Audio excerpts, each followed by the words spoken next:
अस्सलाम वालेकुम एवरीवन। आज का मुसलमान कमज़ोर और लाचार क्यों है? इस बात को समझने से पहले आइए आपको इस कमज़ोरी के कुछ बुनियादी वजहों से आगाज़ करते हैं।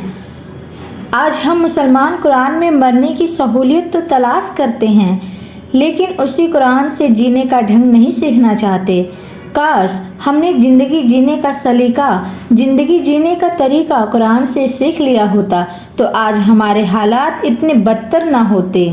हमारे प्यारे आका मोहम्मद मुस्तफ़ा सल्लल्लाहु अलैहि वसल्लम ने इरशाद फरमाया, एक वक्त आएगा जब इस्लाम सिर्फ नाम का रह जाएगा, कुरान सिर्फ रस्म तौर पर पढ़ा जाएगा और मस्जिदें ज़ेबो ज़ीनत के लिहाज से तो आबाद होंगी, लेकिन हिदायत के नूर से खाली होंगी। अब आप आज के दौर पर गौर करो, क्या वो वक्त नहीं आ गया है जब हम कुरान को सिर्फ रस्मन पढ़ रहे हैं? कुरान की पैगाम से हमें कोई मतलब ही नहीं है, कुरान पर अमल करने की हमारी कोशिश ही नहीं है।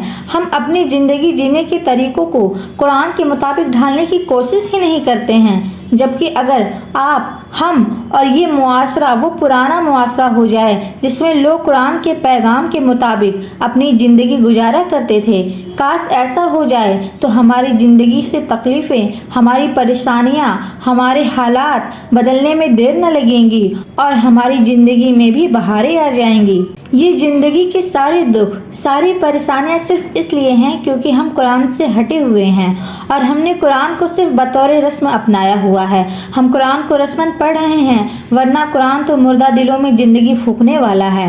आपने कई बार सुना होगा कि हज़रत उमर हुजूर सल्लल्लाहु अलैहि वसल्लम के कत्ल के इरादे से हाथ में नंगी तलवार लेकर निकलते हैं, लेकिन जैसे ही सूरह ताहा की चंद आयतें उनके कानों में पड़ती है तो उनका कत्ल करने का मंसूबा ही बदल जाता है। ये है कुरान की बरकत। हज़रत उमर फारूक रज़ी अल्लाह अन्हु के दौरे खिलाफत में उस वक्त मस्जिद नबवी में औरतें भी नमाजें पढ़ा करती थी और मर्द भी नमाज पढ़ते थे। हालांकि बाद में हालात को देखते हुए औरतों को मस्जिद में बाजमात नमाज पढ़ने से रोक दिया गया, लेकिन उस दौर में जब औरतें मस्जिद में मर्दों के साथ नमाजें पढ़ने जाया करती थी, तब एक औरत को अल्लाह ने बेहद खूबसूरत शक्ल से नवाज रखा था। वो भी मस्जिद में नमाज पढ़ने आया करती है। एक दिन जब वो नमाज पढ़ने आ रही थी तो एक नौजवान लड़का उसके सामने आकर खड़ा हो जाता है और ये सिलसिला कई दिनों तक चलता रहा। लेकिन एक दिन वो खूबसूरत औरत रुकती है और उस लड़के से पूछती है कि तुम मेरा रास्ता क्यों रोक देते हो? तो उस नौजवान लड़के ने अपने दिल की ख्वाहिश का इजहार किया और बोला, मैं तुम्हारा मतवाला हूँ, तुम्हें बहुत चाहता हूँ, तेरी एक एक अदा पर 100 बार कुर्बान होने के लिए सामने आकर खड़ा हो जाता हूँ। उस हसीन औरत ने सुना और कहा, ठीक है, लेकिन पहले मेरी एक शर्त पूरी कर दो, मैं तुम्हारी हर ख्वाहिश, तुम्हारी हर बात को मानूंगी।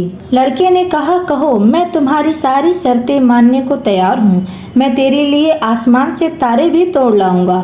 औरत ने कहा, मेरी कोई बहुत लंबी चौड़ी शर्त नहीं, बस मेरी एक ही आरजू है कि तुम 40 दिन तक हजरत उमर के पीछे नमाज पढ़ लो, उसके बाद जो कहोगे मैं मानने के लिए तैयार हूँ। लड़के ने कहा, ये कौन सा बहुत मुश्किल काम है? अगर सिर्फ 40 दिन की नमाज से मुझे तुम मिल जाती हो तो मैं 40 दिन क्या 40 साल नमाजें पढ़ने के लिए तैयार हूँ। शर्त के मुताबिक 40 दिन वो जवान उमर के पीछे नमाज पढ़ता रहा और जब 40वें दिन की आखिरी नमाज पढ़कर वो नौजवान वापस जा रहा था तो रास्ते में वही हसीन खूबसूरत औरत उसी जगह पर अपने वादे के मुताबिक खड़ी थी। वो जवान लड़का नज़र झुकाकर वहाँ से गुजरने लगा तो औरत ने कहा, ओ नौजवान, मैं वादे से मुताबिक यहाँ खड़ी हूँ और तेरी सारी बात और सारी ख्वाहिशें मानने को तैयार हूँ। लड़के ने जवाब दिया, ओ खूबसूरत औरत, अब तेरी ज़रूरत नहीं रही, उमर ने दिल का ताल्लुक रब से जोड़ दिया है। माशाअल्लाह, सुभान अल्लाह। अब आप गौर करो, अगर 40 दिन नहीं बल्कि 40 साल कोई हमारे पीछे पढ़े लेकिन फिर भी उसमें तब्दीली ना आए तो हमें सोचना चाहिए। वो जवान 40 दिन नमाज पढ़ा, हजरत उमर की ज़बान से कुरान निकला और उसके दिल में पेशवत हो गया, उसके दिल की दुनिया बदल गई। जबकि आज सालों साल लोग नमाज पढ़ते हैं, कुरान सुनते हैं, लेकिन उनका हाल जस का तस रहता है, उनमें कोई तब्दीली नज़र नहीं आती और इसकी वजह सिर्फ एक ही है, हम कुरान सिर्फ रस्मन पढ़ने लगे हैं।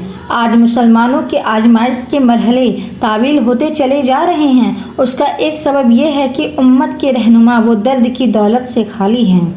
آج ہم مسلمانوں کے اندر کچھ نہیں رہا، دم خم ہی نہیں رہا، ورنہ اس امت کا بکھرا ہوا مسلمان آج بھی متحد ہو سکتا تھا۔ آج پوری امت کس طرح دھکے کھا رہی ہے، وہ حالات کسی سے چھپے ڈھکے نہیں ہیں۔ کبھی ہمارا کردار لوگوں کو زندگی کی راہیں دکھایا کرتا تھا، جبکہ آج ہمیں دیکھ کر لوگ دین سے بدچن ہوتے چلے جا رہے ہیں۔ ہمارا کردار، ہمارا طریقہ لوگوں کے ایمان کے راستے میں رکاوٹ بنا ہوا ہے۔ اے میرے پیارے آقا حضور صلی اللہ علیہ وسلم کی پیاری امت، میں آپ کو اس باتوں سے یہی سمجھانا چاہ رہی ہوں کہ آپ قرآن پڑھیے مگر ترجمے کے ساتھ۔ قرآن میں جو لکھی گئی ہے اسے ترجمے کے ساتھ پڑھیے۔ ہر ایک آیت کو، ہر ایک سورتوں کو آپ ترجمے کے ساتھ پڑھیے۔ اللہ سبحانہ و تعالیٰ نے قرآن میں ہر ایک چیز کا، جو دنیا میں ہو چکا ہے، جو دنیا میں ہونے والا ہے، کس سے خرابی ہے، کس سے اچھائی ہے، قرآن میں ہر چیز کھول کھول کر بیان کیا گیا ہے۔ لیکن ہم صرف اپنے معاشرے کو دیکھتے ہوئے ان میں ڈھلے جا رہے ہیں۔ ہمارا دین، ہمارا اسلام یہی سکھاتا ہے کہ ہمیں آقا حضور صلی اللہ علیہ وسلم کے نقش قدم پر، ان کی سنتوں پر چلنا ہے، اور ہمارا بھی یہ کام ہے کہ لوگوں کو اسلام کی دعوتیں دیں، لوگوں کو اسلام کا طریقہ بتائیں، اپنے گھر میں اپنے بچوں کو، اپنی ماں بہنوں کو، جسے معلوم ہے اگر ہماری ماں پڑھی لکھی نہیں ہے تو ہمارا بھی یہ فرض ہے کہ انہیں ہم سمجھائیں۔ ماں ہمیں سمجھاتی ہے، لیکن کچھ ہمیں باتیں، اگر کچھ ہمیں جانکاری ہو رہی ہے قرآن شریف پڑھ کے، اگر ہم اس کا کچھ ترجمہ پڑھ رہے ہیں تو کچھ انہیں بھی سمجھائیں، اور لوگوں کو بھی اس کی دعوت دیں کہ آپ قرآن پڑھیے مگر ترجمے کے ساتھ، آپ نماز پڑھیے مگر اپنے ایمان کے ساتھ۔ اللہ اکبر، آپ کی دنیا بھی بنی رہے گی اور آخرت بھی۔ آپ لوگوں سے یہی گزارش ہے کہ آپ میری اس ویڈیو کو صدقہ جاریہ کر کے آگے شیئر ضرور کریں۔